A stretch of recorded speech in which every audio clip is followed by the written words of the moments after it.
Não te quero no meu casamento. Meu noivo tem nojo de você. Foi isso que eu li na tela do celular, às 8h42 da manhã, enquanto peneirava farinha de milho para fazer cuscuz. A mensagem vinha da minha filha, minha única filha. Na mesma hora, meus dedos pararam no ar, cobertos de fubá. O vapor da água subia da panela, mas eu só conseguia olhar para aquela frase como se fosse uma sentença de morte, como se cada palavra fosse um punhal enfiado bem no meio do peito. A parte que mais doeu nem foi o nojo, foi o tudo bem que eu respondi. E logo depois, cancelei a última transferência para o apartamento novo que eu estava ajudando a pagar. A cozinha planejada que ele tanto exigiu pagaria com minha aposentadoria e as vendas da oficina. Mas naquele momento, paguei com silêncio. Você consegue imaginar? 76 anos de vida, mais de 50 anos moldando argila com essas mãos, e no final das contas, é assim que descubro que me tornei um problema. Um incômodo, algo que causa nojo no homem que minha filha escolheu para dividir a vida. Meu nome é Quitéria, mas todo mundo aqui em Major Isidoro, interior de Alagoas, me chama de Dona Qui. Nasci em 1949, numa casa de taipa bem aqui perto, onde o chão era vermelho e as paredes suavam água nos dias de chuva. Minha avó, Sebastiana, foi quem me ensinou tudo que sei sobre cerâmica. Ela tinha mãos pequenas, mas firmes como raiz de mandacaru, e quando moldava uma moringa, parecia que estava conversando com a argila. "Qui", ela dizia, enquanto eu observava cada movimento dela. A argila só se transforma se você tiver paciência.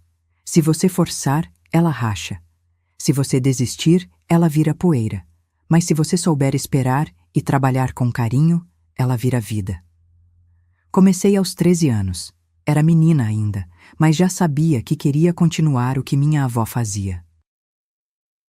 Aprendi a preparar a argila, a sentir quando ela estava no ponto certo, a moldar panelas, potes, pratos e vasos com formatos que nasciam da minha imaginação. Minha avó dizia que eu tinha dom, que minhas mãos sabiam conversar com a terra de um jeito especial. Com 15 anos, já vendia minhas peças na feira de sábado. Com 22, me casei com Antônio, um vaqueiro de sorriso largo que me chamava de minha ceramista, com um orgulho que aquecia o coração.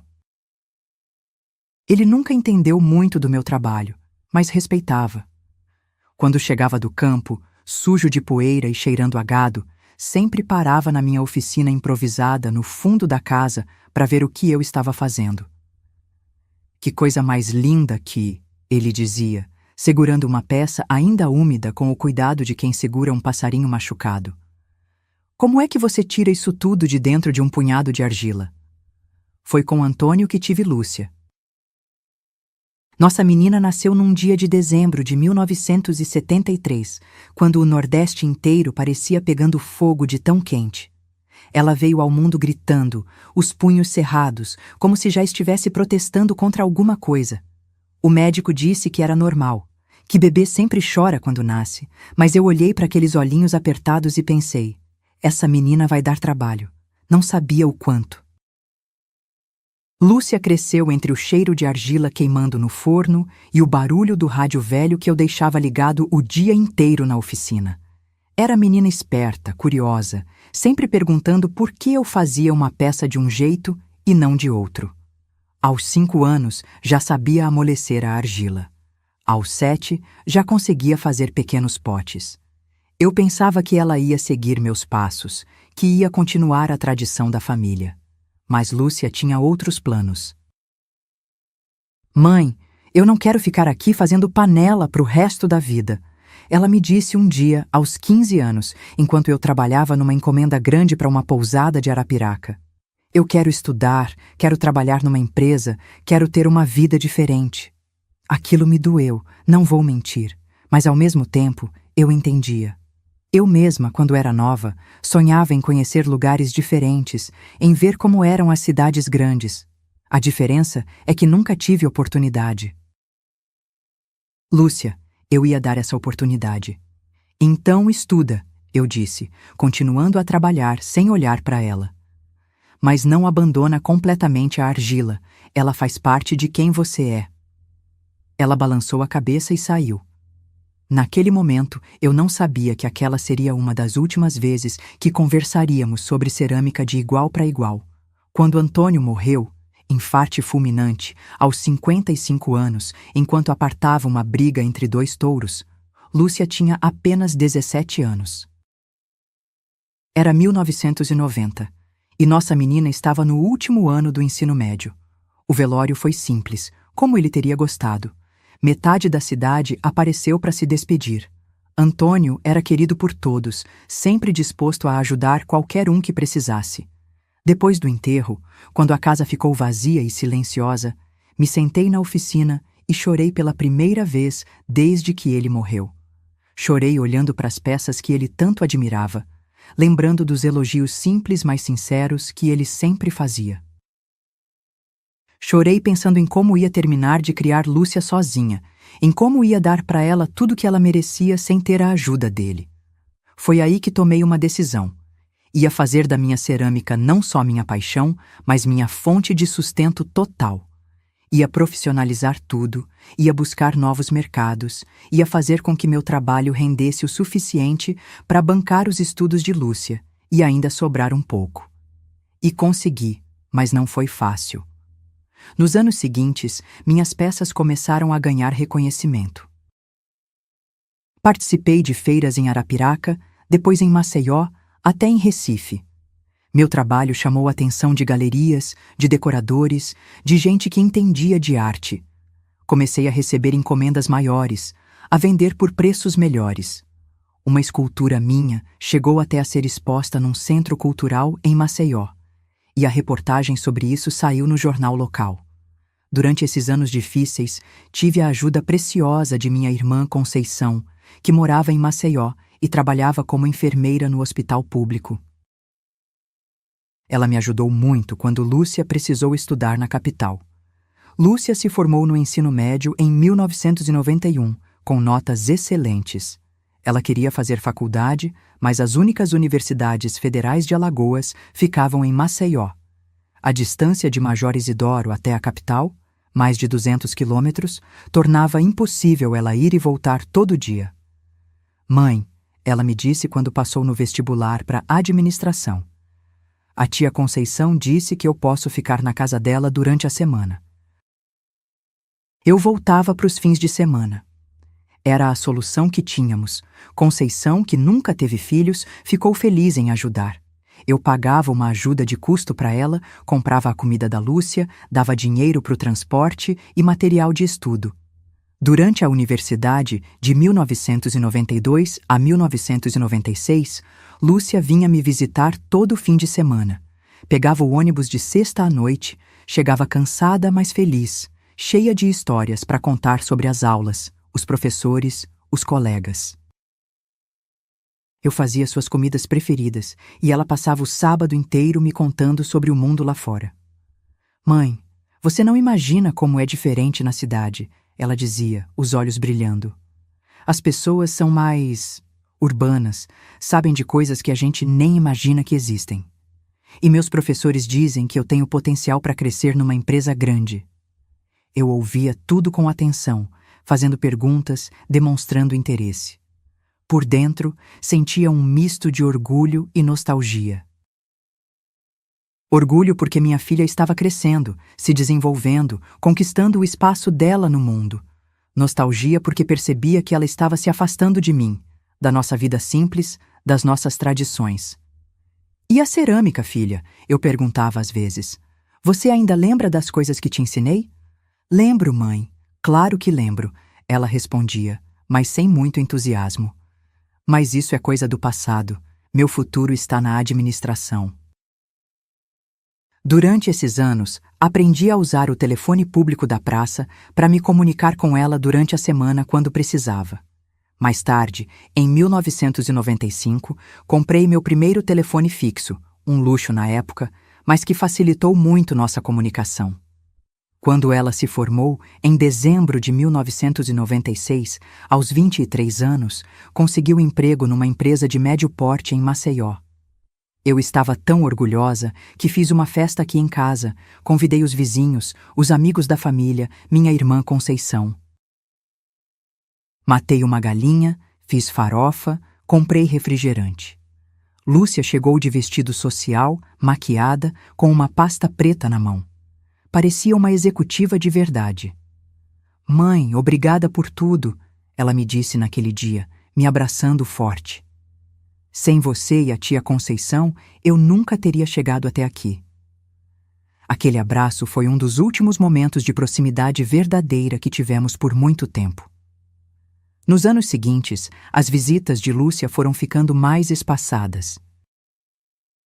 De todo fim de semana, passou para 2 vezes por mês. Depois, 1 vez por mês. O trabalho exigia muito dela. Tinha reuniões, projetos, responsabilidades que eu não conseguia entender direito. Quando ligava para minha casa, porque celular ainda era coisa de rico, estava sempre com pressa, sempre tinha compromissos. Mãe, não posso conversar muito, tenho que terminar um relatório, ela dizia. Depois eu ligo de novo. Mas o depois demorava cada vez mais para chegar. Em 1999, ela conseguiu uma promoção e mudou para uma empresa maior.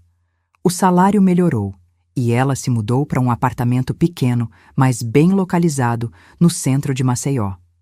Passou a falar de coisas que eu não conhecia, restaurantes diferentes, eventos culturais, pessoas com nomes que eu nunca ouvia falar.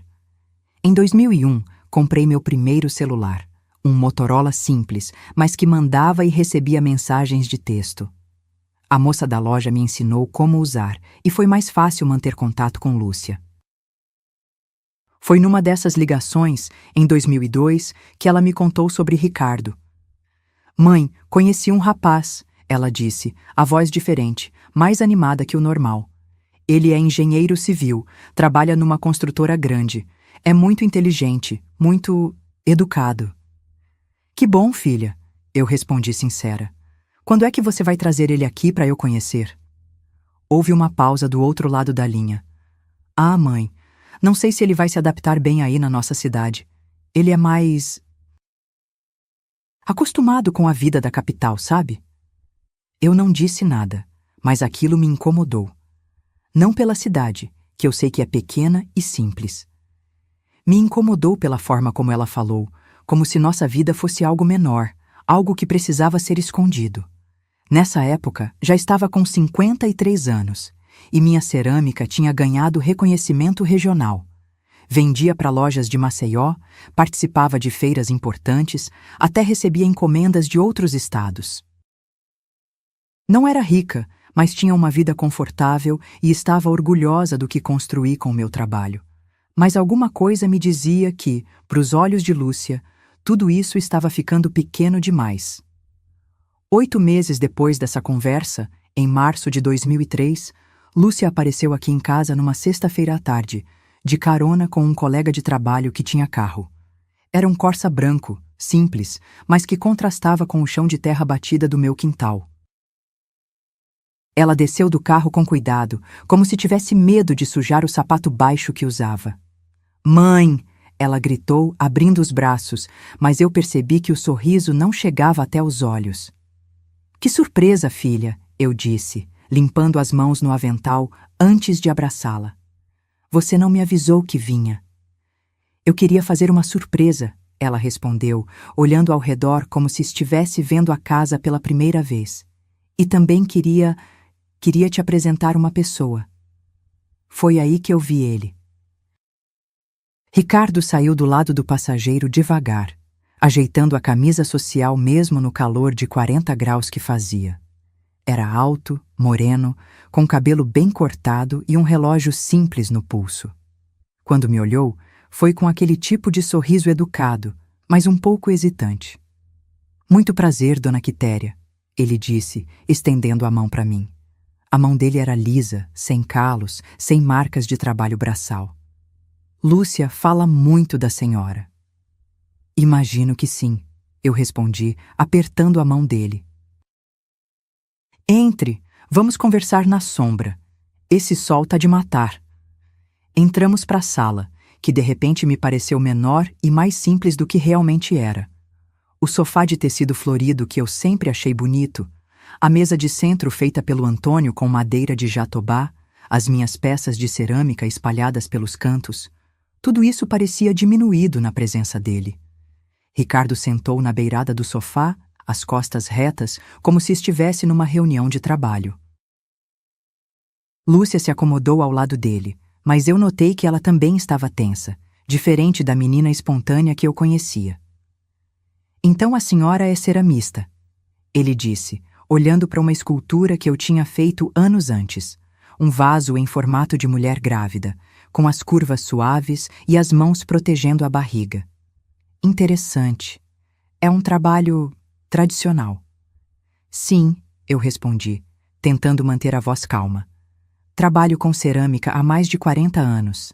Aprendi com minha avó. Ah, sim, tradição de família, ele disse, mas o tom era de quem estava apenas sendo educado. Deve ser gratificante manter essas tradições vivas. Lúcia pigarreou nervosa.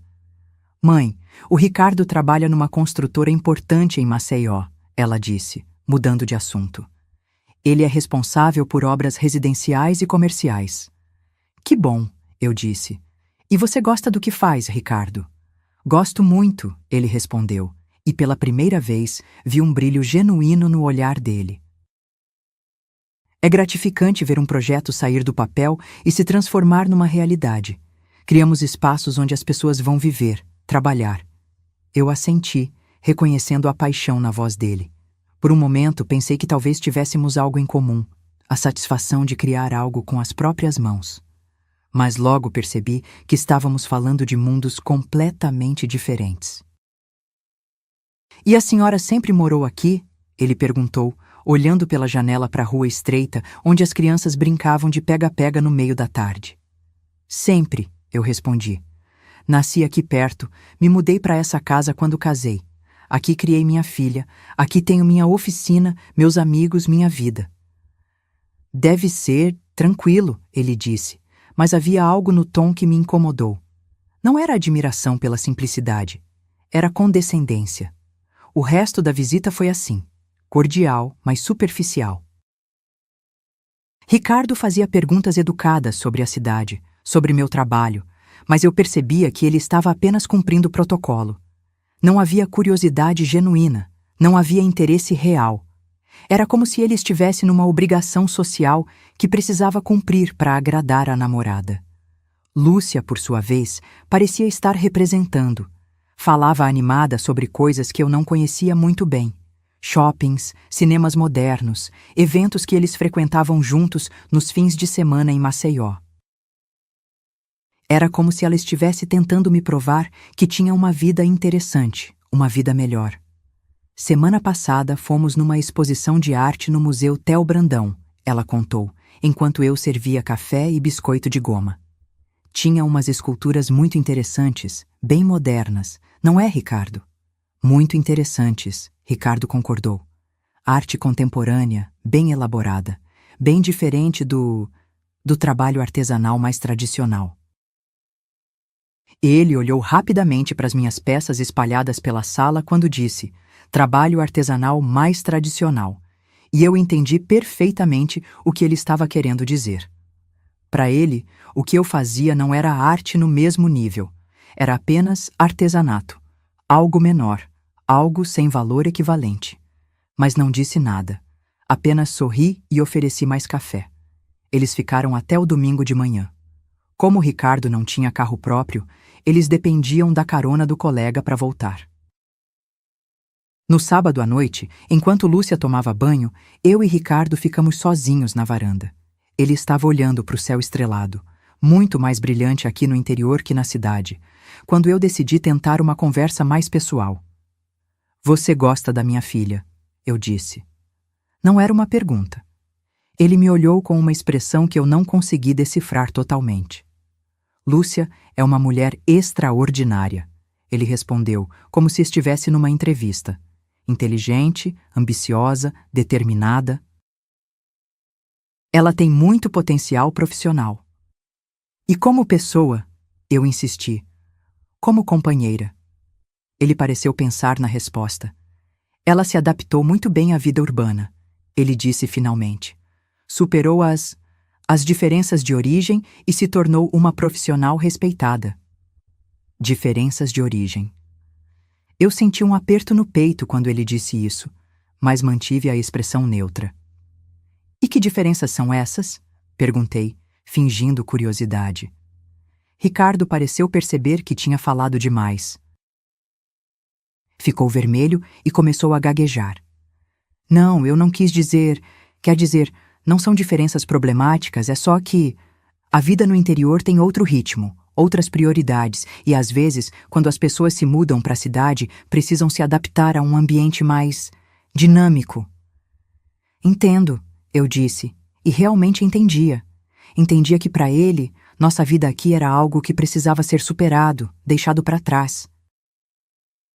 Entendia que ele via Lúcia como alguém que tinha conseguido evoluir das suas origens, como se fosse um problema que tinha sido resolvido. Quando eles foram embora no domingo, Lúcia me abraçou apertado. Gostou dele, mãe? Ela perguntou, ansiosa. Ele parece ser um rapaz sério, eu respondi, porque era verdade. Ricardo não era uma pessoa má. Era apenas alguém que vivia num mundo diferente do meu, com valores diferentes dos meus. Ele gostou muito de você também, ela disse, sorrindo. Comentou que você é uma pessoa muito... autêntica. Autêntica. Mais uma palavra bonita para disfarçar o que ele realmente pensava. Nos meses seguintes, as visitas de Lúcia se tornaram ainda mais raras. Quando vinha, sempre estava com pressa, sempre tinha compromissos. E quando falava de Ricardo, era com uma admiração que me deixava preocupada. Ele me ensina tantas coisas, mãe, ela dizia. Sobre planejamento urbano, sobre arquitetura, sobre economia. Ele tem uma formação que eu nunca tive acesso. E você ensina alguma coisa para ele? Eu perguntava. Ela parava para pensar, como se a pergunta nunca tivesse ocorrido para ela. Bem, acho que não. Ele conhece muito mais sobre essas coisas que eu. Isso me preocupava. Numa relação saudável, as duas pessoas se ensinam mutuamente, crescem juntas, trocam experiências.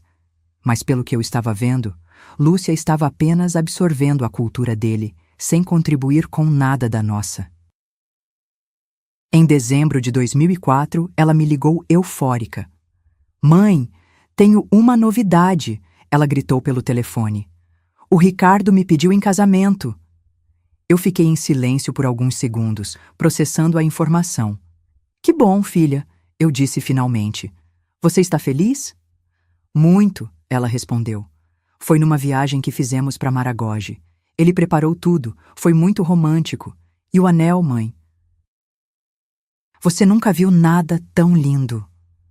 Conversamos por mais alguns minutos sobre os detalhes do pedido, sobre os planos para a cerimônia, sobre o apartamento que eles estavam pensando em comprar. Lúcia falava sem parar, animada como eu não via há muito tempo. Mãe, vai ser tudo muito bonito, ela disse. Vamos casar na Igreja do Rosário, no centro de Maceió. A festa vai ser num salão conhecido lá. O Ricardo faz questão que seja tudo bem organizado. E quando vai ser? Perguntei. Daqui a 8 meses. Agosto de 2005. Tempo suficiente para organizar tudo direitinho. Depois que desliguei o telefone, fiquei pensando na empolgação dela. Era genuína, isso eu podia perceber. Lúcia estava realmente feliz, realmente apaixonada. E isso deveria me deixar contente, não é mesmo? Uma mãe deveria ficar feliz ao ver a filha realizando o sonho de se casar com alguém que ama. Mas alguma coisa no meu peito estava apertada. Talvez fosse apenas o medo natural de ver a filha se afastando ainda mais.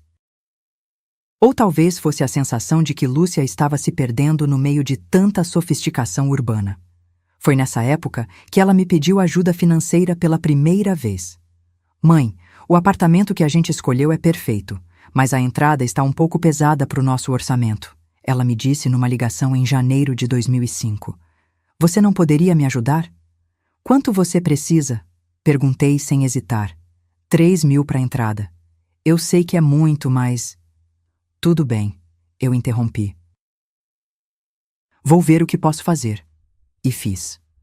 Vendi uma série de peças que eu estava guardando, algumas das minhas favoritas que tinha feito nos primeiros anos depois que Antônio morreu. Eram peças carregadas de significado emocional, mas pensei, é para minha filha, é para o futuro dela. Transferi o dinheiro na semana seguinte. Nessa época, eu já tinha aprendido a usar o Internet Banking. A gerente do banco tinha me ajudado a configurar num curso que eles ofereceram para os clientes em 2004. Obrigada, mãe, Lúcia disse quando confirmou o recebimento. Você não imagina como isso é importante para a gente. Mas foi só o começo. Nas semanas seguintes, vieram outros pedidos. Móveis básicos para a cozinha, um ar-condicionado para o quarto, geladeira nova. Cada pedido vinha acompanhado de uma explicação detalhada sobre por que aquilo era necessário, sobre como Ricardo entendia de decoração e sabia o que funcionava melhor num apartamento. Ele tem bom gosto, mãe, Lúcia explicava. E eu confio no julgamento dele. E eu fui atendendo cada pedido. Vendi mais peças, usei uma parte da poupança que tinha guardado para o meu futuro. Tudo para que minha filha pudesse ter a vida que ela queria, o padrão que ela achava que merecia. Durante esses meses, Ricardo nunca me ligou para agradecer diretamente. Nunca mandou uma mensagem pessoal. Era como se o dinheiro aparecesse magicamente, sem esforço de ninguém. Lúcia sempre agradecia, mas de forma rápida, como quem está com pressa de desligar o telefone. A única vez que ele se referiu à minha ajuda foi numa visita que fizeram aqui em maio, uns 3 meses antes do casamento. Eles vieram mostrar as fotos do apartamento quase pronto e eu confesso que fiquei impressionada. Era realmente bonito, moderno, com acabamentos que eu só via em revista. Ficou lindo, eu disse, olhando as fotos que eles tinham impresso numa loja de revelação. Pois é, Ricardo disse, pegando uma foto específica para me mostrar. A cozinha ficou funcional, bancada de granito sintético, armários planejados básicos, simples mas bem executado. Ele falava com satisfação, como se tivesse construído tudo com as próprias mãos. Não mencionou uma única vez que tinha sido o meu dinheiro que pagou por aquela funcionalidade toda. Mas o que mais me incomodou foi perceber como Lúcia se comportava na presença dele. Sempre concordando, sempre buscando aprovação, sempre tentando mostrar que estava à altura das expectativas dele. Você gostou da cozinha, Ricardo? Ela perguntava, ansiosa, toda vez que ele comentava algum detalhe. Ficou bem planejada, ele respondia, e ela sorria como se tivesse ganhado um prêmio. Foi nessa visita que percebi algo que me deixou ainda mais preocupada. Quando Lúcia foi mostrar o banheiro reformado para uma vizinha que tinha aparecido para visitar, Ricardo ficou sozinho comigo na sala. Ele estava folheando as fotos quando seus olhos pousaram numa peça que eu tinha feito recentemente. Um conjunto de tigelas com desenhos inspirados nos bordados tradicionais da região. Ele fez uma careta quase imperceptível. Foi rápido, mas eu vi. Uma expressão de quem estava olhando para algo que considerava inadequado. Quando Lúcia voltou, ele já tinha guardado as fotos, com a expressão neutra de sempre. Mas eu tinha visto, e entendi naquele momento que o problema não era apenas comigo ou com o meu trabalho. Era com tudo que eu representava. Era com as nossas origens, com a nossa simplicidade, com o nosso jeito de viver. E percebi também que Lúcia estava começando a ver o mundo pelos olhos dele. Nas semanas que se seguiram àquela visita, comecei a reparar em detalhes que antes passavam despercebidos. Quando Lúcia me ligava, sempre havia um barulho de fundo, conversas em tom baixo, música ambiente, som de trânsito. Era como se ela estivesse sempre em algum lugar movimentado, sempre cercada de gente que eu não conhecia, vivendo uma vida que eu não fazia parte. Mãe, não posso falar muito. Estou saindo do trabalho com uns colegas, ela dizia, apressada. Depois eu te ligo. Mas o depois cada vez demorava mais para chegar. Foi numa dessas ligações rápidas, em junho de 2005, que ela mencionou, quase de passagem, que eu precisava comprar uma roupa nova para o casamento. Mãe, você não pode ir com qualquer roupa, ela disse, como quem fala sobre o tempo. Vai ser uma cerimônia bonita, com pessoas importantes para o Ricardo. É preciso que tudo esteja adequado. Que tipo de roupa você acha que eu deveria usar? Perguntei, tentando manter o tom neutro. Algo discreto, mas elegante. Talvez um vestido ou conjunto de 2 peças, numa cor neutra. Nada muito chamativo, você entende. Eu entendia. Entendia que ela queria que eu passasse despercebida, que eu não chamasse atenção, que eu fosse apenas mais uma convidada na multidão, sem nada que indicasse que eu era a mãe da noiva. E onde você acha que eu deveria comprar uma roupa assim? Perguntei. Houve uma pausa do outro lado da linha. Talvez em Arapiraca mesmo, ela disse, hesitante. Tem umas lojas lá no centro que vendem roupas mais apropriadas para o tipo de evento. Apropriadas. Mais uma palavra que doía sem parecer ofensiva. No sábado seguinte, peguei o ônibus para Arapiraca. A viagem de 1 hora me deu tempo para pensar no que estava acontecendo. Arapiraca tinha crescido muito, virado uma cidade importante do interior, mas ainda mantinha aquele jeito acolhedor que me fazia sentir à vontade. No centro da cidade, procurei uma loja que vendesse roupas elegantes, mas dentro do meu orçamento. As vendedoras me atenderam bem, me ajudaram a escolher um conjunto azul marinho, simples, mas bem cortado. Custou R$ 150, mais do que eu normalmente gastaria numa peça de roupa, mas pensei, é pro casamento da Lúcia, é um momento especial. Comprei também um sapato fechado de salto baixo e uma bolsa pequena, discreta. No final das contas, gastei R$ 250. Dinheiro que eu poderia ter usado para comprar material para a oficina, mas gastei para ficar apropriada para o casamento da minha filha.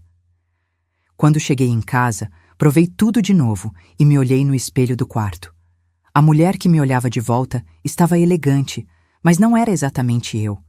Era uma versão mais polida, mais urbana de mim mesma. Alguém que não incomodaria ninguém, que não causaria constrangimentos. Guardei tudo no armário e voltei para a oficina. Pelo menos ali, com as mãos na argila, eu voltava a ser eu mesma.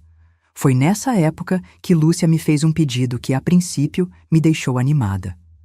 Mãe, eu e o Ricardo queremos te fazer um pedido especial. Ela me disse numa ligação em julho. Queremos que você faça alguma coisa para a festa do casamento. Meu coração disparou. Depois de tanto tempo, Lúcia estava finalmente reconhecendo meu trabalho, querendo incluir algo feito por mim no casamento dela. O que vocês gostariam que eu fizesse? Perguntei, já pensando em várias possibilidades. Bem, a gente pensou em umas lembrancinhas personalizadas, pequenos vasinhos simples que os convidados possam levar para casa, algo que represente a tradição da família. Lembrancinhas. Não era bem o que eu tinha imaginado, talvez uma peça central ou algo assim, mas ainda era uma forma de participar, de contribuir com meu talento para o casamento dela. Quantas peças vocês precisam? Perguntei. 60, ela respondeu. O salão não é muito grande, então vai ser uma festa mais íntima. Sei que dá trabalho, mas você é a única pessoa que consegue fazer algo realmente especial. 60 peças. Seria trabalho para umas 3 semanas, considerando que eu teria que fazer tudo sozinha. Moldagem, secagem, que no clima de agosto levaria uns 2 dias por peça. Primeira queima, esmaltação e segunda queima. Mas eu topei na hora. Claro, filha, eu disse. Vai ser um prazer. Ah, mãe, só uma coisinha, ela acrescentou, a voz ficando mais hesitante.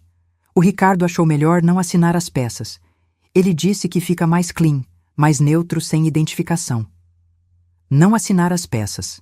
Isso significava que ninguém saberia que tinham sido feitas por mim, que meu trabalho seria anônimo, invisível. Tudo bem, eu disse, engolindo a decepção. Como vocês quiserem. Nos dias seguintes, mergulhei no trabalho das lembrancinhas. pequenos vasos cilíndricos de aproximadamente 6 centímetros de altura, com acabamento liso e esmalte bege claro. Simples, mas elegantes. Cada peça levava cerca de 4 dias para ficar pronta, considerando moldagem, secagem lenta. O calor de agosto às vezes rachava as peças se secassem muito rápido. Primeira queima, esmaltação e queima final. Trabalhava de manhã cedo e no fim da tarde, quando o sol não estava tão forte. Era um trabalho repetitivo, mas havia algo meditativo nele. Cada peça que terminava era um passo a mais para participar do casamento da minha filha. Foram 3 semanas intensas. Tive que refazer algumas peças que racharam durante a secagem. O clima seco de agosto às vezes é traiçoeiro com a argila. Mas no final, tinha 60 lembrancinhas perfeitas, uniformes, com um acabamento profissional. Uma semana antes do casamento, Lúcia e Ricardo vieram buscar as peças. Desta vez, eles tinham conseguido um carro emprestado, um Fiesta azul do cunhado de Ricardo. "Que linda, mãe!" Lúcia disse quando viu as peças organizadas em caixas na oficina. "Ficaram exatamente como imaginávamos." Ricardo pegou uma das peças, examinou com atenção, virou para todos os lados. "Ficaram funcionais", ele disse finalmente. "Bem executadas, vão servir perfeitamente para o propósito." Funcionais, bem executadas. Como se fossem produtos industriais, não obras feitas à mão com carinho e técnica acumulada ao longo de décadas. "Obrigada, mãe", Lúcia disse me abraçando. "Isso vai dar um toque especial na festa." Um toque especial, anônimo, mas especial. Eles levaram as caixas e foram embora rapidamente. Tinham outros compromissos relacionados ao casamento. Fiquei ali na oficina vazia, olhando para o espaço onde as 60 peças tinham estado organizadas durante semanas. Tinha sido quase um mês de trabalho intenso, e no final tudo que recebi foi um "obrigada" rápido e um "ficaram funcionais". Nem um elogio genuíno, nem um reconhecimento do processo criativo, nem mesmo uma pergunta sobre como tinha sido fazer cada peça. Foi nessa época que percebi que os gastos do casamento estavam se intensificando. Além do apartamento, que já estava quase pronto, agora havia os custos da cerimônia. A decoração da igreja, as flores, o buffet do salão, o vestido de noiva. "Mãe, você sabe como é importante que tudo seja bonito", Lúcia me disse quando pediu mais R$ 2.000 para ajudar com a festa em julho. "O Ricardo tem colegas de trabalho, pessoas que estão acostumadas com um certo padrão. Não posso decepcioná-lo." E eu transferi o dinheiro. Vendi mais peças, usei mais um pouco da poupança, tudo para que minha filha pudesse ter o casamento que sonhava. Mas havia algo que me incomodava profundamente em toda essa situação. Não era apenas o dinheiro. Embora R$ 5.000 fosse muito dinheiro para mim, era a forma como Lúcia falava sobre tudo isso. Como se fosse natural que eu pagasse, como se fosse minha obrigação garantir que ela pudesse manter o padrão de vida que o noivo esperava. "Obrigada, mãe", ela sempre dizia quando confirmava o recebimento das transferências. "Você é a melhor mãe do mundo." Mas havia algo automático nessas palavras, como se fossem apenas uma fórmula de cortesia que ela repetia sem pensar muito no significado. 10 dias antes do casamento, Lúcia me ligou com uma novidade que me deixou confusa. "Mãe, sobre o casamento", ela começou sem muito preâmbulo. "Houve uma pequena mudança no planejamento da cerimônia." "Que tipo de mudança?" perguntei, sentindo um aperto no estômago. É que a família do Ricardo acabou sendo maior do que pensávamos inicialmente. Vieram mais parentes de Recife e até de João Pessoa. E a Igreja do Rosário? Bem, a capacidade é mais limitada do que calculamos. Ela fez uma pausa. Eu podia ouvir ruídos ao fundo, como se estivesse num ambiente movimentado. "O que você está querendo me dizer, filha?" "Que talvez seja mais prático se você for direto para o salão. A cerimônia vai estar muito apertada, e você sabe como é. Num espaço pequeno demais, fica desconfortável para todo mundo." Eu fiquei em silêncio por alguns segundos, tentando processar o que acabara de ouvir. Você está me pedindo para não ir na cerimônia? Não é bem assim, mãe, ela disse, a voz ficando mais aguda. É só uma questão prática. O salão é o mais importante mesmo, não é? É onde a gente vai poder conversar direito, onde você vai conhecer melhor a família dele. Lúcia, eu disse, tentando manter a voz calma. Eu sou sua mãe. Eu te criei sozinha depois que seu pai morreu. Como é que não vou estar na cerimônia do seu casamento? Mãe, por favor, não complica as coisas. O Ricardo está preocupado com a organização e eu não quero criar mais problemas. O Ricardo estava preocupado, como se a preocupação dele fosse mais importante que a presença da mãe da noiva na própria cerimônia. Você conversou isso com a tia Conceição? Perguntei, pensando na minha irmã. A tia entende a situação. Ela disse que o importante é que a gente esteja reunida na festa. Conceição tinha concordado com isso? Minha própria irmã achava normal que eu fosse excluída da cerimônia? Tudo bem, eu disse, porque não sabia mais o que dizer. Obrigada por entender, ela disse, o alívio evidente na voz. Te amo. E desligou. Fiquei ali, sentada na cozinha, olhando para o telefone mudo. Era terça-feira, 9 de agosto. O casamento seria no próximo sábado, dia 13. Em 4 dias, minha única filha se casaria, e eu não estaria lá para vê-la subir ao altar. Durante o resto da semana, tentei não pensar muito no assunto. Terminei algumas encomendas que estavam atrasadas, organizei a oficina, limpei a casa. Mas a dor estava lá, constante, como uma pedra no peito que não saía. Na quinta-feira, Dona Severina, minha vizinha mais próxima, veio tomar café comigo. E aí, como estão os preparativos para o casamento da Lúcia? Ela perguntou, mexendo açúcar no café. Está tudo encaminhado, eu respondi, tentando soar normal. Que bom. Aposto que você está nervosa, né? Mãe da noiva sempre fica. Lembro quando minha Conceição se casou, eu mal dormi na semana toda. Eu assenti, sorrindo forçado. E você já separou a roupa? Comprou o sapato novo? Já está tudo pronto. Que horas é a cerimônia mesmo? 4 da tarde, eu respondi automaticamente. Nossa, que horário bom! Vai dar tempo de você se arrumar com calma, chegar na igreja sem pressa. Vai ser emocionante ver a Lúcia de noiva, né? Eu não consegui responder. A mentira estava crescendo na minha garganta, mas não tinha coragem de falar a verdade. Como é que eu ia explicar para Dona Severina que minha própria filha não queria que eu estivesse na cerimônia do casamento dela? Está tudo bem que? Ela perguntou, notando minha expressão. Está sim, eu menti. É só nervosismo mesmo. Na sexta-feira, véspera do casamento, não consegui fazer nada produtivo. Fiquei andando pela casa, arrumando coisas que já estavam arrumadas, mexendo em gavetas, olhando para os retratos de Lúcia espalhados pela sala. Tinha fotos dela em todas as idades. Bebê no colo do Antônio, menina pequena ajudando na oficina, adolescente no dia da formatura do ensino médio, jovem adulta quando se formou na universidade. Em todas as fotos, ela sorria genuinamente, parecia feliz, parecia orgulhosa de quem era. Quando foi que isso mudou? Quando foi que ela começou a se envergonhar das próprias origens? No final da tarde, sentei na varanda com uma xícara de café e fiquei observando o movimento da rua. As crianças voltando da escola, as mulheres chegando da feira, a vida simples e previsível do meu bairro. Era um mundo que sempre me deu paz, mas naquele momento parecia pequeno demais, insuficiente demais. Foi quando meu telefone tocou.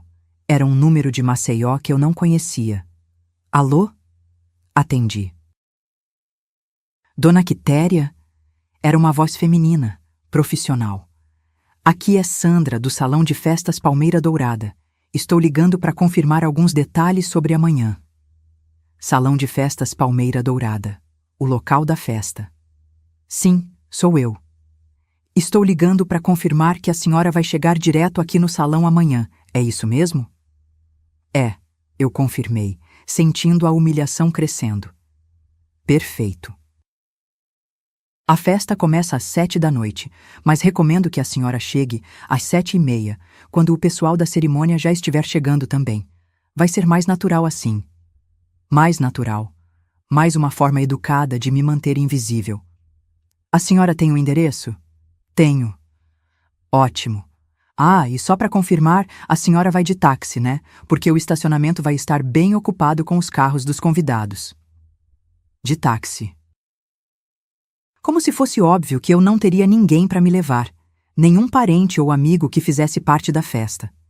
Vou de táxi, confirmei. Perfeito. Qualquer dúvida pode me ligar. Até amanhã. Desliguei o telefone e fiquei ali, sentada na varanda, sentindo o peso da solidão. Minha filha estava se casando no dia seguinte, e eu me sentia como uma intrusa no evento mais importante da vida dela. Naquela noite, quase não dormi. Ficava imaginando como seria a cerimônia que eu não veria, como Lúcia estaria se sentindo, se ela pensaria em mim quando estivesse trocando os votos. Pensava no Antônio, em como ele ficaria triste de saber que eu não estaria lá para representar a nossa família no momento mais importante da vida da nossa filha. Às 5 da manhã, desisti de tentar dormir. Levantei, fiz café, sentei na cozinha e fiquei ali até o sol nascer, pensando em tudo que tinha acontecido nos últimos anos, em como nossa relação tinha mudado tanto. E foi ali, na madrugada que antecedia o casamento da minha filha, que comecei a entender que alguma coisa fundamental tinha se quebrado entre nós, e talvez não houvesse mais como consertar do jeito que era antes. No sábado, 13 de agosto de 2005, acordei cedo e comecei a me arrumar com calma. Tomei banho demorado, fiz as unhas, penteei o cabelo com cuidado, vesti o conjunto azul marinho que tinha comprado especialmente para o casamento, calcei o sapato novo, peguei a bolsa pequena, me olhei no espelho e tentei sorrir. A mulher que me olhava de volta estava elegante, apropriada, discreta, exatamente como Lúcia queria que eu fosse. Às 6h30 da tarde, peguei um táxi para Maceió. Era uma viagem de quase 1 hora até a capital, e o motorista era um senhor na casa dos 50 que tentou puxar conversa. A senhora vai para a festa, é? Ele perguntou, olhando pelo retrovisor. Vou. Um casamento. Que bom. Casamento é sempre uma alegria, né? Família toda reunida, todo mundo feliz. Eu concordei com um murmúrio, olhando pela janela as cidades pequenas que passavam pelo caminho. São José da Tapera, Craíbas, Girau do Ponciano. Cada uma com sua igrejinha, sua praça, sua vida simples que eu conhecia bem. O salão de festas Palmeira Dourada ficava num bairro de classe média de Maceió, numa casa grande adaptada para eventos. Havia vários carros estacionados na rua, pessoas elegantes entrando e saindo. Era um ambiente sofisticado, bonito, muito diferente do meu mundo. Paguei o táxi e caminhei até a entrada. Um rapaz de uniforme me cumprimentou educadamente e me dirigiu até o salão onde seria a festa. O lugar era realmente bonito. Decoração toda em branco e dourado, arranjos de flores médios mas bem distribuídos, mesas redondas com toalhas de tecido, taças que brilhavam na luz dos lustres. Havia um pequeno palco onde um trio tocava música instrumental. Era tudo muito elegante, muito bem organizado, muito distante da minha realidade. Procurei meu lugar. Encontrei uma mesa lateral do salão, não exatamente nos fundos, mas claramente não na área principal. Meu nome estava numa plaquinha simples, Quitéria Santos. Não mãe da noiva, não família da noiva. Apenas meu nome, como se eu fosse uma convidada qualquer. A mesa tinha 6 lugares. Quando me sentei, percebi que os outros lugares eram ocupados por pessoas que eu não conhecia. Alguns colegas mais velhos de trabalho de Ricardo, pelo que pude perceber das conversas. Pessoas educadas, que me cumprimentaram gentilmente, mas com quem eu não tinha muito em comum. Observei as pessoas chegando. Casais bem vestidos, mulheres com roupas bonitas, mas sem exagero, homens de terno bem cortado. Todo mundo parecia se conhecer, cumprimentavam uns aos outros com beijinhos no rosto e conversas sobre trabalho, filhos, a vida em Maceió. Eu me sentia deslocada, mas não exatamente mal. Estava ali como mãe da noiva, mesmo que ninguém soubesse. Às 8 horas, o trio parou de tocar e o salão ficou em silêncio. Todos se levantaram e começaram a aplaudir. As portas principais se abriram e Lúcia entrou no braço de Ricardo. Ela estava linda. O vestido era simples, mas elegante. Cetim branco, corte reto, sem muito adorno, mas que caía perfeitamente no corpo dela. O cabelo estava preso num coque baixo, com pequenas flores brancas entrelaçadas. Ela sorria radiante, cumprimentando os convidados, recebendo os parabéns. Ricardo estava bem apessoado num terno escuro, gravata clara, cabelo perfeitamente arrumado, sorriso confiante. Eles formavam um casal bonito, harmônico, como saído de uma foto de revista. Lúcia passou perto da minha mesa durante a entrada. Nossos olhos se encontraram por um instante, ela me sorriu e acenou discretamente. Não foi um cumprimento caloroso, mas pelo menos me reconheceu. Durante o jantar, conversei pouco com os outros da mesa. O senhor ao meu lado era contador numa empresa de construção civil. Conhecia Ricardo profissionalmente. A esposa dele era professora aposentada. Pessoas simpáticas, que tentavam me incluir na conversa, mas as diferenças eram evidentes. A comida estava realmente deliciosa, pratos bem elaborados que eu nem sabia o nome, temperos refinados, apresentação impecável. Tudo muito diferente da comida simples e saborosa que eu fazia em casa, mas reconheci o capricho e o cuidado. Quando chegou a hora dos discursos, senti uma pequena esperança.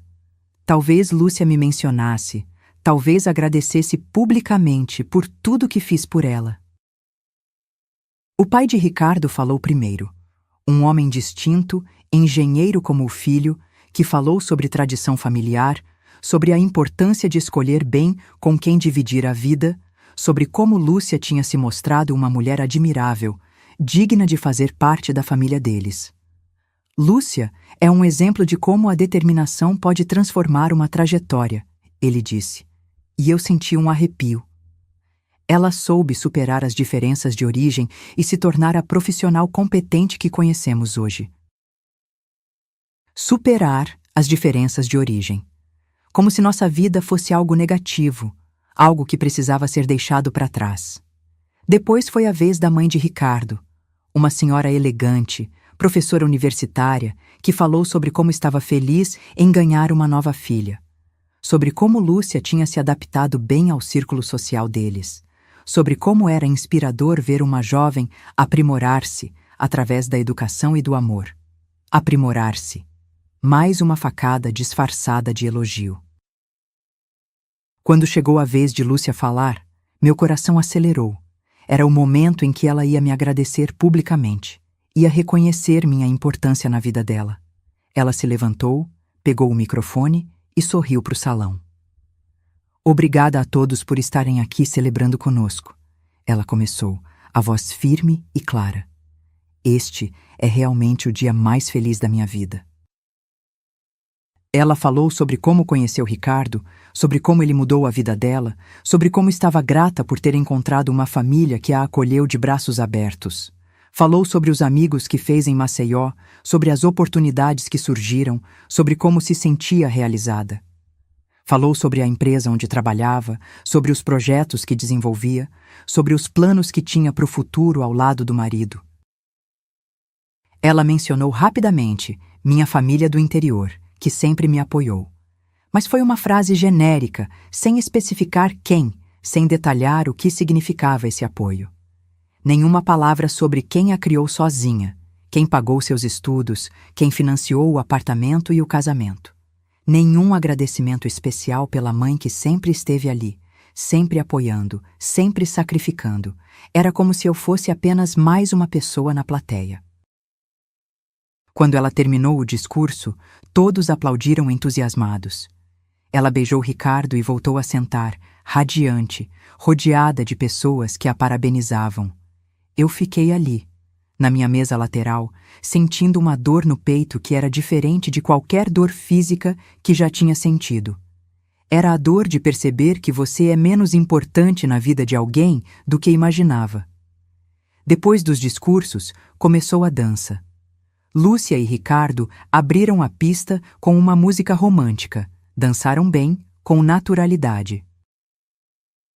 Depois, outros casais se juntaram. A festa ganhou vida, as pessoas se soltaram, a música ficou mais animada. Eu continuei sentada, observando minha filha dançar e sorrir, linda como uma princesa. Ela estava genuinamente feliz, e isso eu podia ver. E apesar de toda a dor que estava sentindo, uma parte de mim ficou contente por isso. Era isso que ela queria. Era essa a vida que ela tinha escolhido. E se ela estava feliz, talvez valesse a pena todo o esforço. Por volta das 10 horas, Lúcia finalmente veio falar comigo. Ela se aproximou da mesa com um sorriso radiante, o vestido balançando enquanto caminhava. "Mãe", ela disse, me abraçando rapidamente. "Que bom que você veio. Está tudo lindo, não está?"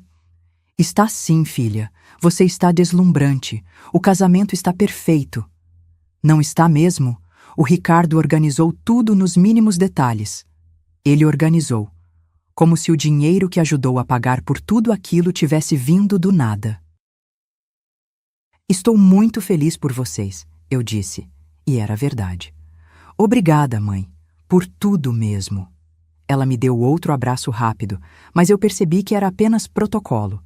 Não perguntou se eu estava me divertindo, não se ofereceu para me apresentar para alguém específico, não tentou me incluir mais nas conversas. Era como se ter me cumprimentado já fosse suficiente. "Preciso voltar para os convidados", ela disse. "Mas obrigada por estar aqui." E se afastou, voltando para o centro da festa onde estava o marido e os amigos importantes. Fiquei mais meia hora observando. Vi minha filha conversar animadamente com os convidados, posar para fotos, receber presentes, sorrir sem parar. Ela estava vivendo o sonho que sempre quis, sendo o centro das atenções numa festa elegante, rodeada de pessoas que admirava. E eu estava ali, presente mas invisível, uma figura coadjuvante numa festa que eu tinha ajudado a financiar. Por volta das 10h30, levantei da mesa e saí discretamente. Ninguém da minha mesa pareceu notar. Eles estavam conversando sobre política local. Na porta do salão, pedi para o segurança chamar um táxi para mim. Durante toda a viagem de volta, fiquei em silêncio, olhando pela janela a estrada escura. O motorista, um rapaz jovem e educado, tentou puxar conversa algumas vezes, mas percebeu que eu não estava no humor e me deixou em paz. "A festa foi boa?" ele perguntou quando chegamos em Major Isidoro, quase meia-noite. "Foi", eu respondi pagando a corrida. "Muito bonita." Chegando em casa, tirei a roupa elegante e vesti uma camisola velha. Lavei o rosto, soltei o cabelo. No espelho do banheiro, a mulher que me olhava de volta era eu mesma de novo. A ceramista de mãos calejadas, a mãe que criou uma filha sozinha, a mulher simples que sempre fui. Sentei na varanda e fiquei ali até tarde, pensando em tudo o que tinha acontecido. O casamento tinha sido realmente bonito. Lúcia estava radiante, Ricardo parecia satisfeito, os convidados se divertiram. Tudo tinha saído como eles queriam. Só que eu me sentia como se tivesse perdido minha filha para sempre. Não porque ela tinha se casado, isso era natural, era o que toda mãe espera para o filho, mas porque ela tinha escolhido se transformar numa pessoa que eu não reconhecia completamente. Uma pessoa que via nossa vida simples como algo menor, algo que precisava ser minimizado. E o pior é que eu tinha contribuído para essa transformação. Com cada transferência, com cada sim aos pedidos dela, eu tinha financiado a construção de uma nova Lúcia. Uma Lúcia que cabia no mundo de Ricardo, mas que tinha cada vez menos lugar no meu. Era madrugada quando finalmente entrei para casa. Deitei na cama, mas não consegui dormir direito. Ficava pensando na festa, nos discursos, no jeito como Lúcia falou sobre sua nova vida sem me dar o devido reconhecimento. E foi aí que comecei a tomar uma decisão que mudaria tudo entre nós. Na segunda-feira seguinte, quando Lúcia voltasse da lua de mel e me ligasse para contar como tinha sido perfeito o casamento, eu ia finalmente falar a verdade. Ia dizer como me senti desvalorizada, como me senti invisível, como me senti usada. Ia cobrar o reconhecimento que merecia. Ia exigir o respeito que uma mãe deve receber. Mas quando a ligação finalmente veio, 2 semanas depois, não foi nada como eu esperava. Foi muito pior. Mãe, Lúcia disse sem muito preâmbulo, a voz estranhamente diferente. Preciso conversar com você sobre uma coisa importante. A ligação que eu esperava não veio na segunda-feira seguinte ao casamento, nem na terça, nem na quarta. Eu ficava olhando para o telefone, esperando que tocasse, esperando ouvir a voz animada de Lúcia me contando sobre a lua de mel em Maragogi, sobre como tinha sido perfeito o casamento do ponto de vista dela, sobre como estava feliz na vida de casada. Mas o silêncio se estendia. Na quinta-feira, não aguentei mais e liguei para ela. O telefone chamou várias vezes antes de cair na caixa postal do celular. Uma tecnologia ainda cara, mas que ela tinha conseguido comprar recentemente. Oi, você ligou para Lúcia? Não posso atender agora, mas deixe seu recado que eu retorno assim que possível. Beijo. Desliguei sem deixar recado. Tentei novamente na sexta, no sábado. Sempre a mesma caixa postal animada, sempre a mesma promessa de retorno que não vinha. Foi só na terça-feira seguinte, 30 de agosto, 2 semanas depois do casamento, que ela finalmente atendeu. Oi, mãe, ela disse, mas a voz estava diferente, mais fria, mais distante. Filha, como você está? Como foi a lua de mel? Foi boa. Maragogi é muito bonito mesmo. Muito bonito. Não maravilhoso ou inesquecível, apenas muito bonito, como quem fala sobre uma viagem de trabalho. Que bom! E vocês já voltaram para a rotina? Voltamos segunda passada. Ainda estamos nos organizando com a vida de casados. Havia algo estranho no tom dela. Uma frieza que eu nunca tinha ouvido antes, uma distância que ia além da geografia. Filha, está tudo bem? Você parece diferente. Estou ótima, mãe. É só que... Bem, agora que sou casada, as prioridades mudaram, né?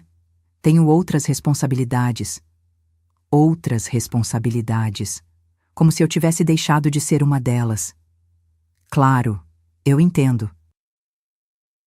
Mas você sabe que pode continuar contando comigo para tudo, né? Houve uma pausa longa do outro lado da linha. Mãe, na verdade eu queria conversar com você sobre uma coisa importante. Senti um aperto no estômago. Pode falar. É que o Ricardo e eu estivemos conversando sobre nossa nova fase de vida e chegamos à conclusão de que talvez seja melhor se a gente criasse um pouco mais de independência, temporariamente. Como assim, independência? Não é nada contra você, mãe. É só que a gente quer construir nossa própria identidade como casal, sem influências externas muito próximas. Influências externas. Era assim que ela estava me chamando agora. Lúcia, eu sou sua mãe, não sou uma influência externa. Eu sei, mãe, mas você precisa entender que agora eu tenho uma nova família. O Ricardo, a família dele, eu preciso me dedicar a essa nova realidade. E eu deixei de ser sua família? Outro silêncio longo. Não é isso. É só que... As coisas são diferentes agora. O Ricardo tem um estilo de vida, um círculo social específico, e eu preciso me adaptar a isso. E eu não me adapto a esse estilo de vida? A pergunta saiu mais direta do que eu pretendia, mas precisava ser feita. Mãe, por favor, não torna isso mais complicado do que já é. Responde a pergunta, Lúcia. Eu não me adapto ao estilo de vida do seu marido? Mais uma pausa. Quando ela voltou a falar, a voz estava tremendo ligeiramente. Não é que você não se adapta. É que vocês são de realidades muito diferentes e eu escolhi me integrar à realidade dele. Escolheu se integrar à realidade dele. Não disse que queria equilibrar as duas realidades ou que queria encontrar um meio termo. Ela escolheu a realidade dele e estava rejeitando a minha. Entendo, eu disse, tentando manter a voz firme. E por quanto tempo seria essa independência? Não sei ao certo, mãe. Vamos ver como as coisas se desenvolvem. Lúcia, posso te fazer uma pergunta direta? Pode. Você sente vergonha de mim? O silêncio que se seguiu foi a resposta mais eloquente que ela poderia ter dado. Mãe, não é bem assim. Responde sim ou não. Você sente vergonha de mim? Eu sinto que a gente vive em mundos muito diferentes. E às vezes isso cria situações desconfortáveis. Desconfortáveis. Eu criava situações desconfortáveis. Que tipo de situações? Mãe, por favor. Que tipo de situações, Lúcia? Ela suspirou profundamente. No casamento, por exemplo. Você parecia um pouco fora do ambiente. Algumas pessoas da família do Ricardo perguntaram sobre nossa origem e eu não soube muito bem como explicar. O que você disse? Disse que você era ceramista, que trabalhava com artesanato tradicional no interior. Artesanato tradicional. Como se eu fosse uma curiosidade folclórica, não a mãe dela. E eles ficaram satisfeitos com essa explicação? Ficaram, mas eu percebi que eles me olhavam de forma diferente depois, como se estivessem reavaliando minha origem, minha formação. E isso te incomodou? Claro que incomodou. Eu trabalho numa empresa respeitada, convivo com pessoas qualificadas, tenho uma posição social que conquistei. Não posso permitir que questionem minha capacidade por causa da minha origem. Minha origem. Era assim que ela via nossa vida juntas agora. Como uma origem problemática que precisava ser administrada. Lúcia, você está ouvindo o que está falando? Estou, mãe. E sei que é difícil para você entender, mas é a realidade. Eu preciso proteger minha posição. Sua posição que eu ajudei a construir, com meu dinheiro, com meu trabalho, com meu sacrifício. Eu sei, mãe, e sou grata por isso, mas agora preciso seguir em frente de forma independente. Seguir em frente, sem mim. E o dinheiro que gastei com vocês? Você fez as contas de quanto eu investi na sua nova vida? O quê? Apartamento, móveis, casamento, você somou tudo? Mãe, não precisa falar assim. Somei eu. 5.000 reais nos últimos 8 meses. 5.000 reais que ganhei moldando argila com essas mãos que agora causam constrangimento. Eu nunca pedi especificamente para você fazer isso. Você ofereceu. Ofereci porque sou sua mãe, porque te amo, porque queria ver você feliz. E eu estou feliz. Está feliz excluindo a própria mãe da sua vida? Não é exclusão. É uma escolha madura de independência. Madura? Lúcia, você está falando como o Ricardo. E qual é o problema nisso? Ele é meu marido. É natural que eu considere a opinião dele. Considere a opinião dele. Como se a opinião dele fosse mais importante que os próprios sentimentos. E a sua opinião? E os valores que eu te ensinei? E o amor que você sempre demonstrou por nossa vida? Eram adequados para uma fase anterior da minha vida, mãe. Agora eu evoluí. Evoluí. Ela tinha evoluído, e evoluir significava me deixar para trás. Entendo, eu disse, sentindo uma raiva fria tomando conta de mim. Então é isso. Você quer que eu desapareça da sua vida para não causar mais constrangimentos. Não é bem assim. É exatamente assim, Lúcia. Você está me dispensando depois que não precisa mais do meu dinheiro. Mãe, você está sendo injusta. Injusta? Eu? Criei você sozinha depois que seu pai morreu, paguei seus estudos, financiei sua vida de casada e agora sou injusta porque me sinto usada? Ninguém te obrigou a fazer nada disso. Claro que ninguém me obrigou. Eu fiz porque te amo, mas aparentemente você não entende o que é amor de mãe. Entendo sim, mas amor de mãe também é saber a hora de dar espaço para os filhos construírem a própria vida. Construir a própria vida é uma coisa. Rejeitar a mãe é outra completamente diferente. Houve um silêncio longo. Eu podia ouvir a respiração dela do outro lado da linha. Mãe, ela disse finalmente, a voz mais baixa, eu preciso fazer essa escolha. Preciso priorizar minha família atual. Eu era sua família. Você sempre vai ser minha mãe, mas minha vida agora é com o Ricardo. E não há espaço para mim nessa vida? Não da forma como você gostaria que houvesse. Era a resposta mais honesta que ela tinha dado até então. Dolorosa, mas honesta. Então é isso, eu disse. Depois de 56 anos de vida, descubro que criei uma filha que se envergonha de mim. Mãe, não, Lúcia, deixa eu terminar. Você quer independência? Você vai ter, mas não vai ser temporária, vai ser definitiva. Não precisa ser assim. Precisa sim, porque eu também tenho meu orgulho, eu também tenho minha dignidade, e não vou ficar mendigando o amor da filha que eu criei. Mãe, por favor. Por favor o quê? Por favor, continue me sustentando financeiramente, mas suma da minha vida social? Por favor, aceite ser tratada como um embaraço pela própria filha? Não é isso. É exatamente isso, Lúcia. E sabe de uma coisa? Eu aceito sua escolha, mas também faço a minha. Que escolha? Foi aí que tomei a decisão mais difícil da minha vida.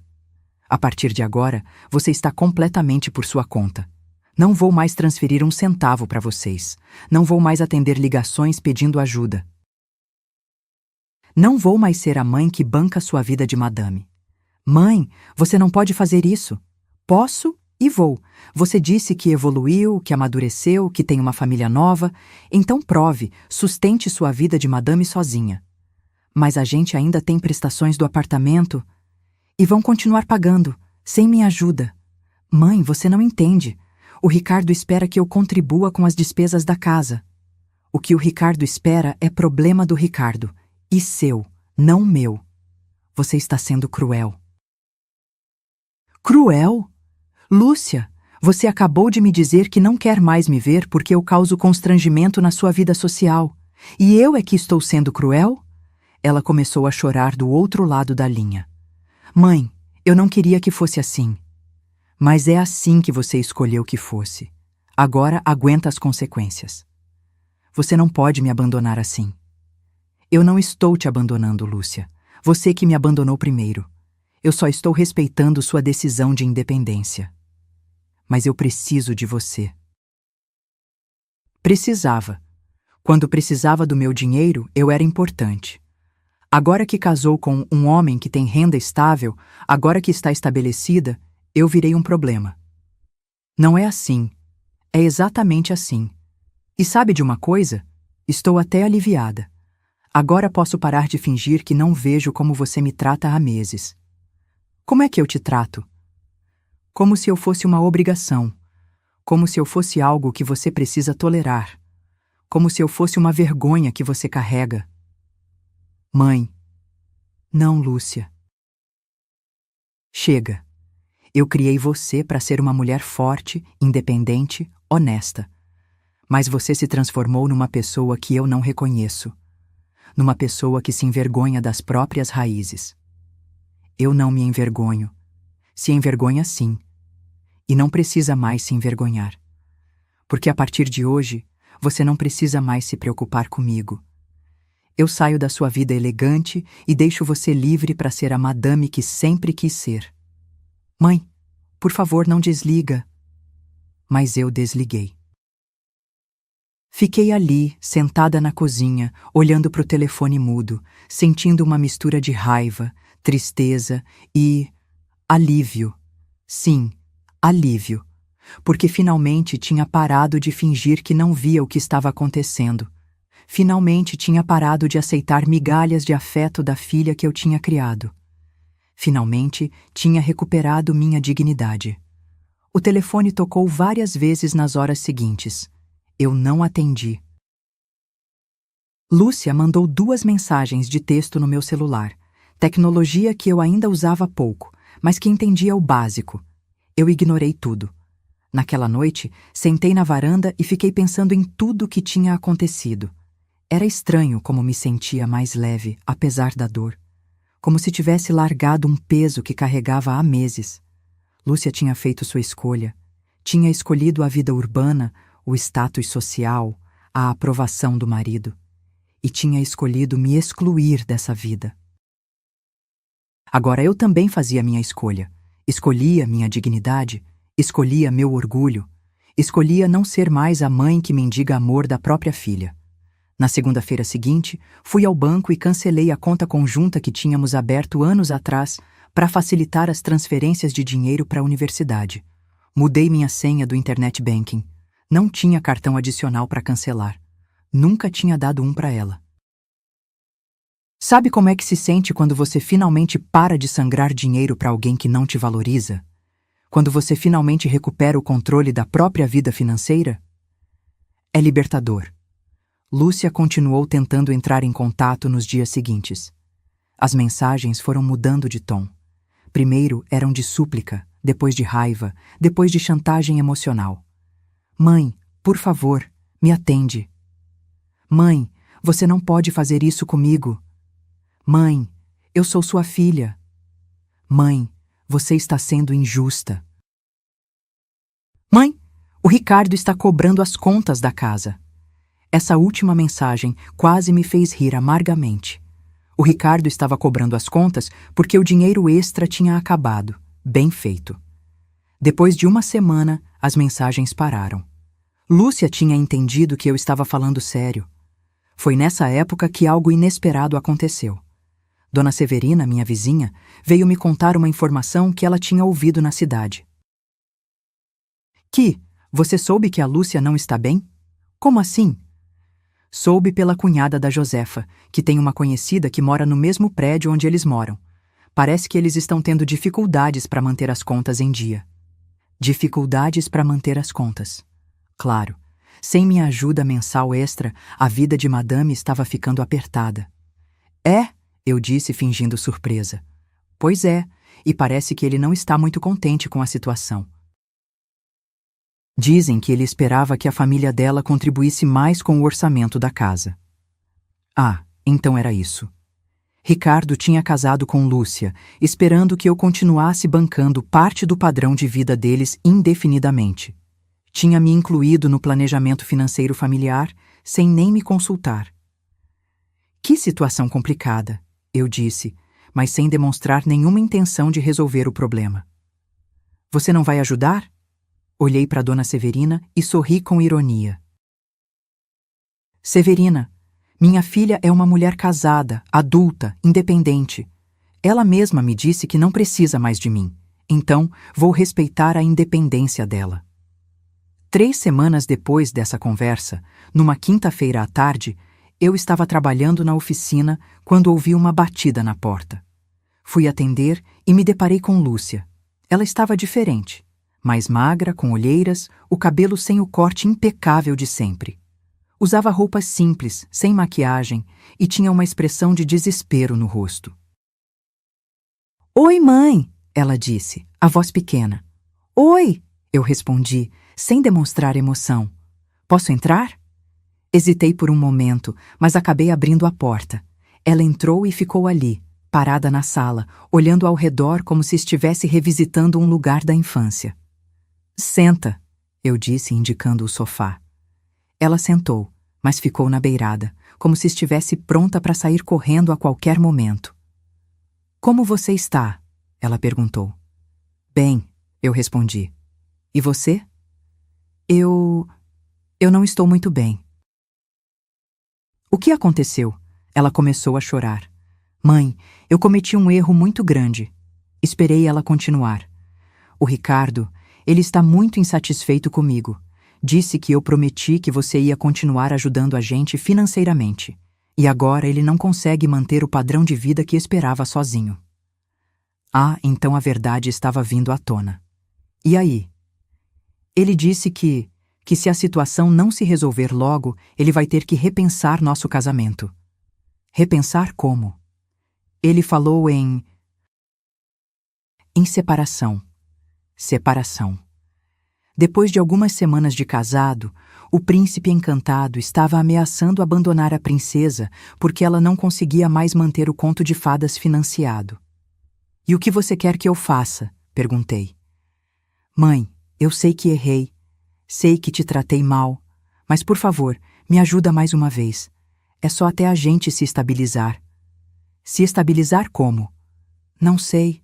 Talvez ele consiga uma promoção, ou eu consiga um aumento.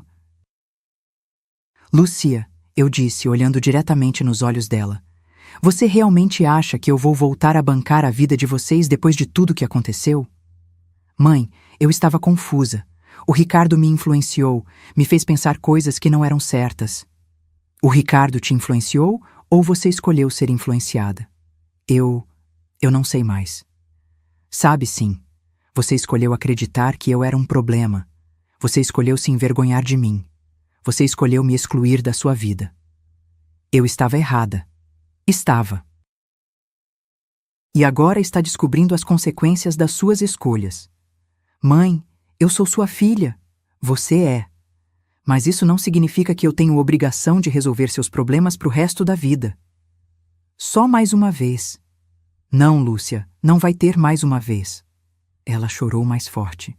Mas e se ele realmente me deixar? Olhei para ela e senti uma mistura de pena e indignação. Se ele te deixar porque você não consegue mais bancar o padrão de vida dele, então ele nunca te amou de verdade. Ele amava o que você podia oferecer. Não é verdade, não é? Então por que ele está ameaçando te deixar agora que o dinheiro extra acabou? Ela ficou em silêncio, porque sabia que eu estava certa. Lúcia, eu disse sentando ao lado dela no sofá. Eu te amo. Sempre vou te amar. Você é minha filha e nada vai mudar isso. Mas não vou mais aceitar ser tratada como uma fonte de renda. Eu não te tratava assim. Tratava assim. Durante meses, a única vez que você entrava em contato comigo era para pedir dinheiro. E quando eu quis participar da sua vida de verdade, você me disse que eu causava constrangimento. Eu estava errada. Estava. Mas errar tem consequências. E a consequência do seu erro é que você vai ter que resolver sua vida sozinha. Mãe, por favor.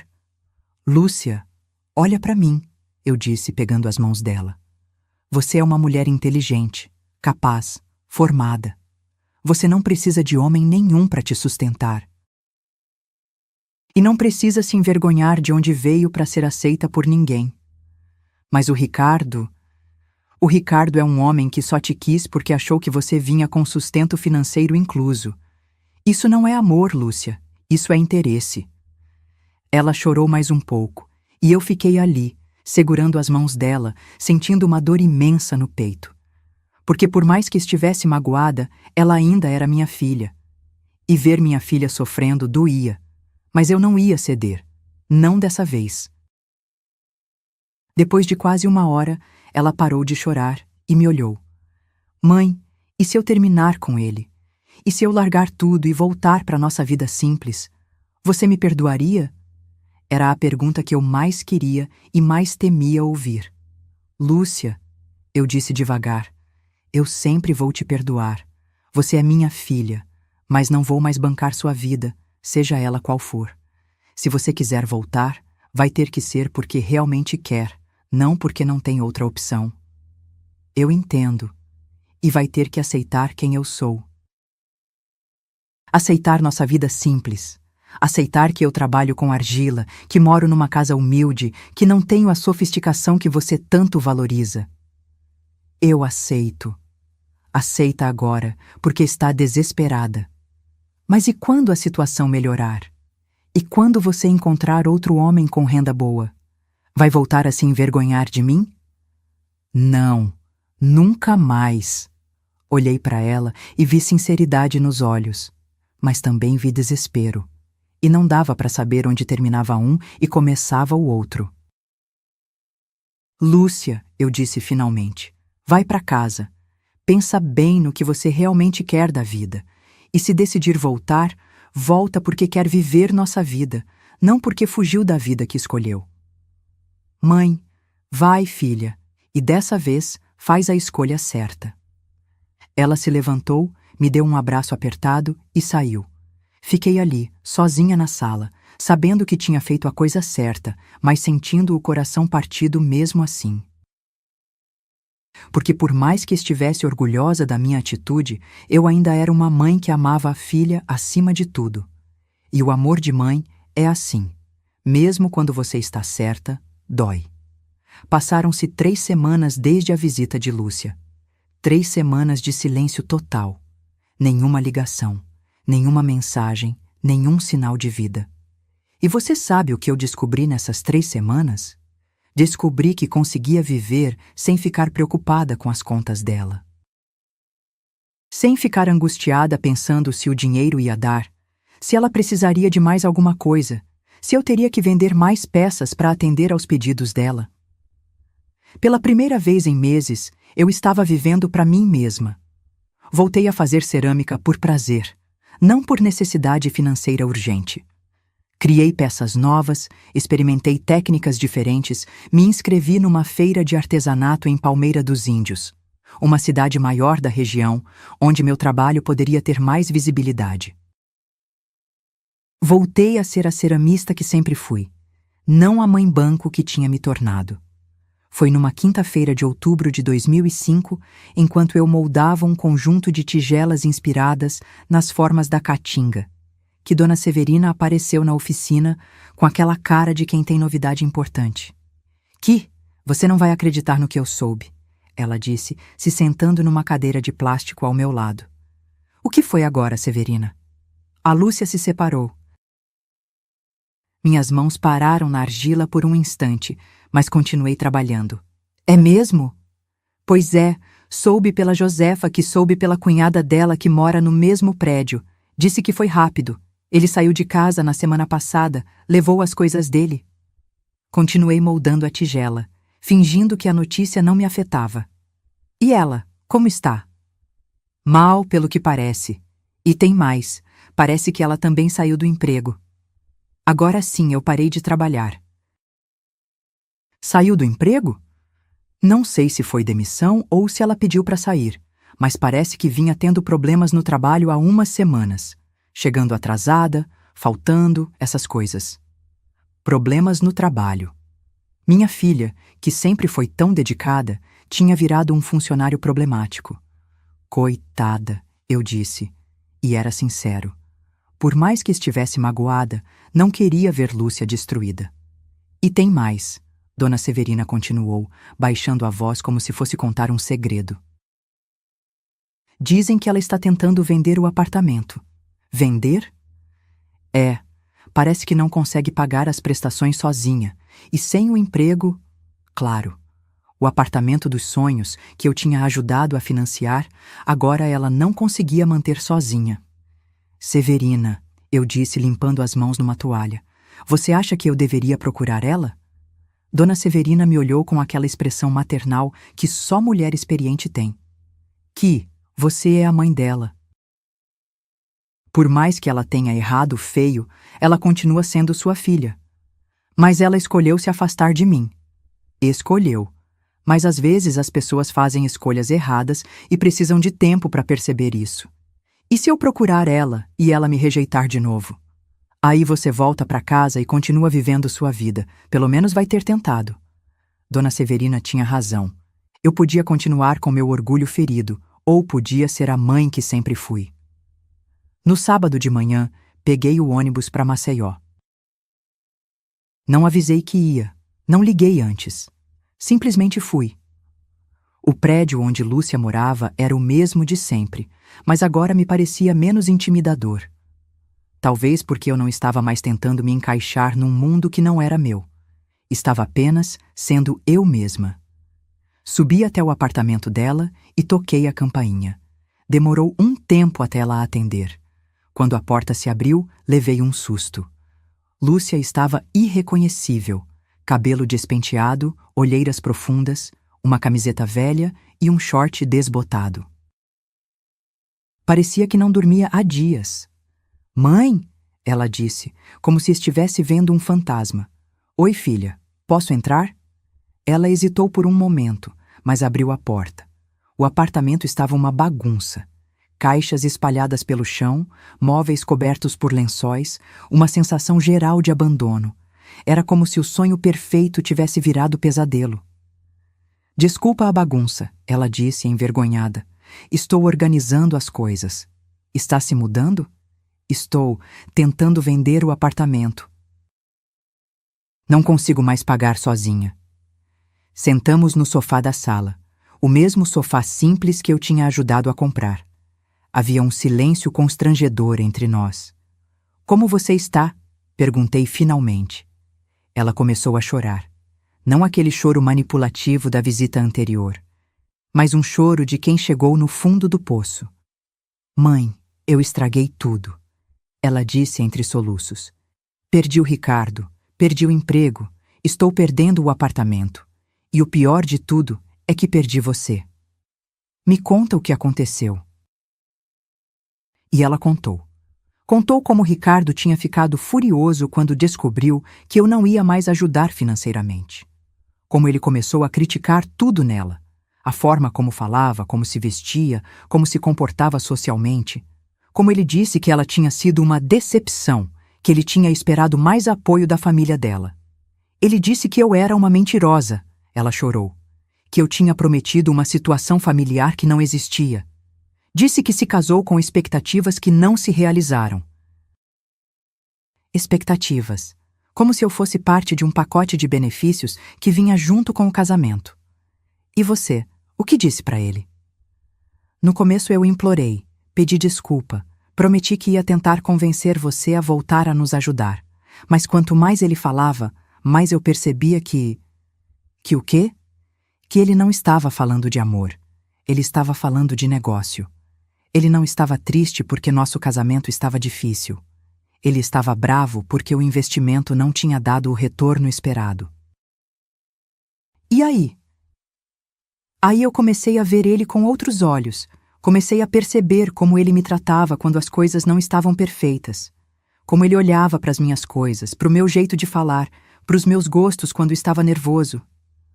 Como ele olhava? Com desprezo, mãe. Do mesmo jeito que ele olhava para o seu trabalho. Do mesmo jeito que ele olhava para nossa casa quando veio nos visitar. Ele nunca me respeitou de verdade.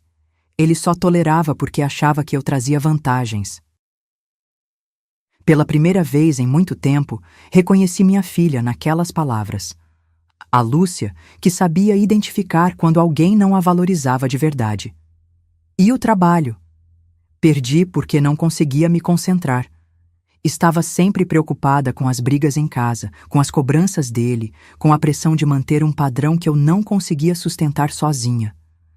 Comecei a faltar, a chegar atrasada, a cometer erros. No final, eles me demitiram. E agora? Agora estou pagando o preço de todas as escolhas erradas que fiz. Perdi tudo o que achei que queria, e no processo perdi também tudo o que realmente importava. Ficamos em silêncio por alguns minutos. Eu olhava para minha filha e via a menina que eu tinha criado, não a mulher artificial que ela tinha tentado se tornar. Lúcia, eu disse finalmente, você ainda é jovem, tem 32 anos, ainda tem tempo para reconstruir sua vida. Mas como? Não tenho mais emprego, não consigo pagar o apartamento, não tenho mais ninguém. Tem sim, tem a mim. Ela me olhou surpresa. Mas eu te tratei tão mal. Tratou. E me magoou muito. Mas você é minha filha. E mãe não abandona filha, mesmo quando filha esquece o que é família. Mãe, eu não mereço seu perdão. Não é questão de merecer, é questão de amor. E eu te amo, independente dos erros que você comete. Mas e se eu decepcionar você de novo? Pode ser que decepcione. Pode ser que volte a fazer escolhas erradas, mas dessa vez, se fizer, vai ser assumindo as consequências sozinha. Como assim? Não vou mais bancar seus erros, Lúcia. Se você quiser voltar para a nossa vida, vai ser como filha, não como dependente financeira. Vai ter que trabalhar, se sustentar, construir sua própria independência de verdade. Eu entendo e aceito. E vai ter que aceitar quem eu sou. Vai ter que se orgulhar de ser filha de ceramista, de ter crescido numa cidade pequena, de ter origem simples. Eu me orgulho, mãe. Levei tempo para entender, mas agora eu me orgulho mesmo. E se aparecer outro Ricardo na sua vida? Outro homem que te ofereça conforto em troca de você negar suas origens? Não vai acontecer. Porque agora eu sei que homem que exige que você seja diferente do que é, não te ama de verdade. Olhei para ela e vi sinceridade nos olhos. Dessa vez, não era desespero. Era aprendizado real. Então vem para casa, eu disse. Assim, sem nada? Com a única coisa que realmente importa, com você mesma. A Lúcia verdadeira, não a versão que você criou para agradar outros. Ela me abraçou forte e foi como se eu estivesse recuperando minha filha depois de muito tempo perdida. Nos dias seguintes, ajudei Lúcia a organizar a mudança. Vendemos o apartamento, com prejuízo, porque ela precisava do dinheiro rápido e o mercado imobiliário de 2005 não estava muito aquecido. Vendemos também a maioria dos móveis planejados, das peças de decoração caras, dos objetos que simbolizavam a vida que ela tinha tentado construir. Não sente tristeza de se desfazer de tudo isso? Perguntei enquanto embalávamos as últimas coisas. Não, ela respondeu, olhando ao redor do apartamento vazio. Porque agora eu sei que nada disso era realmente meu.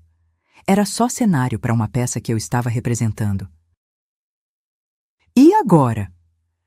Agora eu quero voltar a ser protagonista da minha própria história. Da história real, não da fantasia. Lúcia voltou para casa numa terça-feira de dezembro de 2005. Colocou as poucas coisas que trouxe no quarto, que sempre foi dela, se sentou na cama onde dormiu durante a adolescência e suspirou profundamente.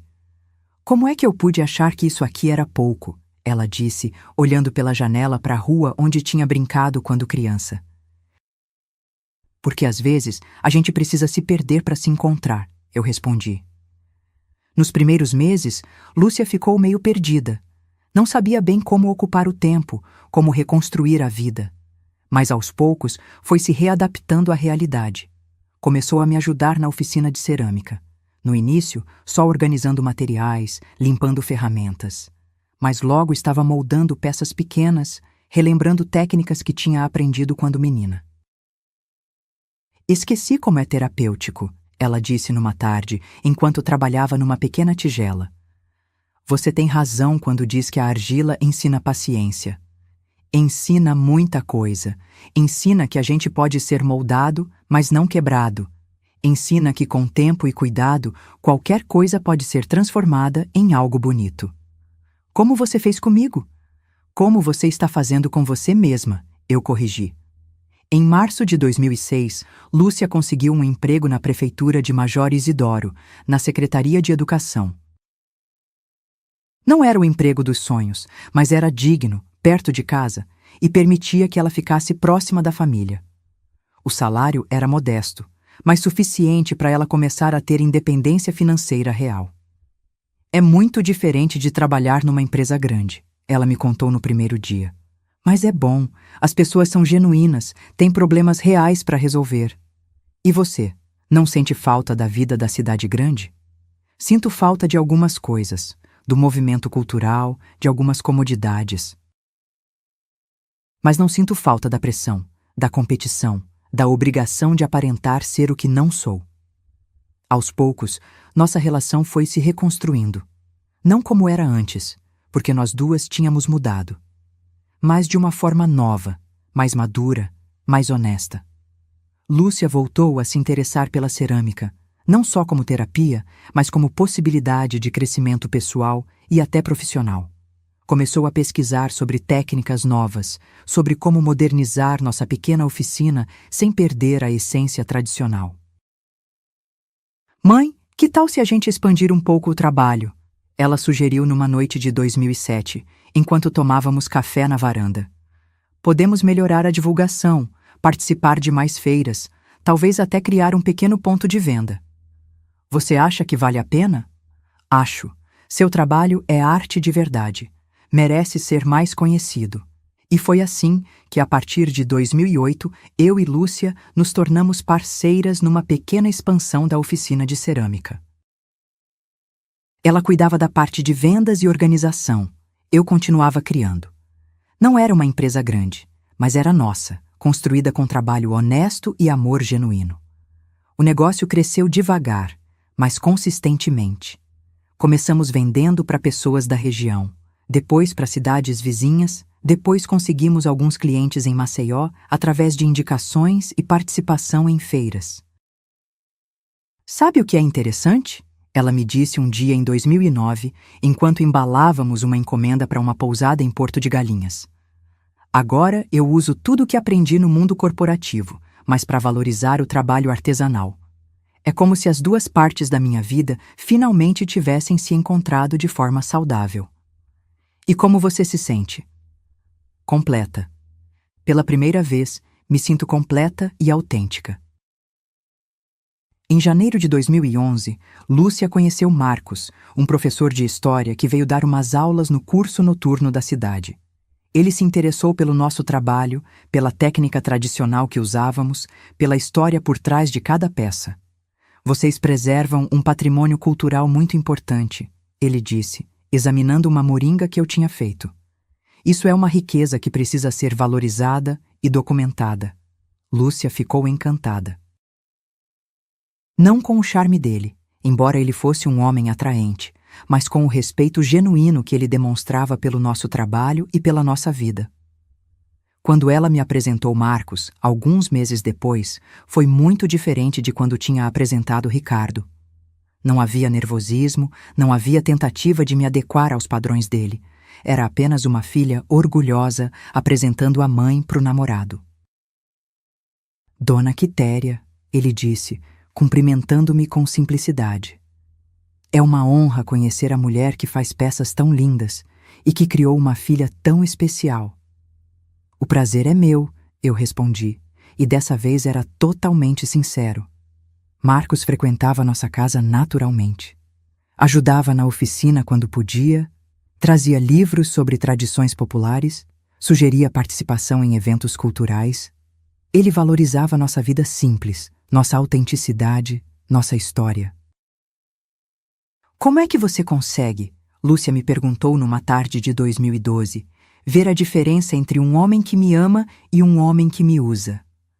Observando como ele te trata quando você está sendo você mesma. O Ricardo só te elogiava quando você estava representando o papel de madame urbana. O Marcos te elogia quando você está de avental sujo, moldando argila. É verdade, com o Marcos eu não preciso fingir nada. Esse é o segredo de um relacionamento saudável. Você pode ser quem você é, não quem acham que você deveria ser.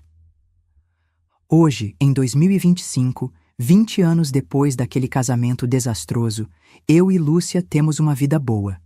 Simples, mas boa. Nossa oficina cresceu, já vendemos para várias cidades de Alagoas e até de outros estados. Lúcia se casou com Marcos em 2014, numa cerimônia pequena na igreja da cidade, com festa na nossa casa. Eu fiz questão de dar o discurso da mãe da noiva. Minha filha, eu disse, olhando para ela em pé ao meu lado, radiante no vestido simples que ela mesma escolheu. Você me ensinou que às vezes precisamos nos perder para nos encontrar, que às vezes precisamos sair do nosso caminho para descobrir qual é o caminho verdadeiro. Lúcia chorou. Marcos chorou. Eu chorei. Dona Severina, que estava na primeira fila, também chorou. Mas dessa vez eram lágrimas de alegria genuína. Agora, enquanto conto essa história, olho pela janela da oficina e vejo Lúcia ensinando cerâmica para os filhos da vizinhança nos fins de semana. Ela tem paciência, carinho e a mesma paixão que minha avó Sebastiana tinha quando me ensinou tudo o que sei. A tradição continua, de uma forma diferente, mais moderna, mas continua. E sabe qual foi a maior lição que tirei de tudo isso? Que amar alguém não significa aceitar qualquer tratamento. Que perdoar não significa esquecer. Que ser mãe não significa ser capacho financeiro. Lúcia ainda é minha filha. Sempre será. Mas agora ela é minha filha por escolha consciente, não por obrigação ou interesse. Ela escolhe estar aqui, escolhe valorizar nossa vida, escolhe me respeitar. E eu escolho amá-la. Todos os dias escolho amá-la. Mas dessa vez com dignidade, com amor próprio, com limites saudáveis.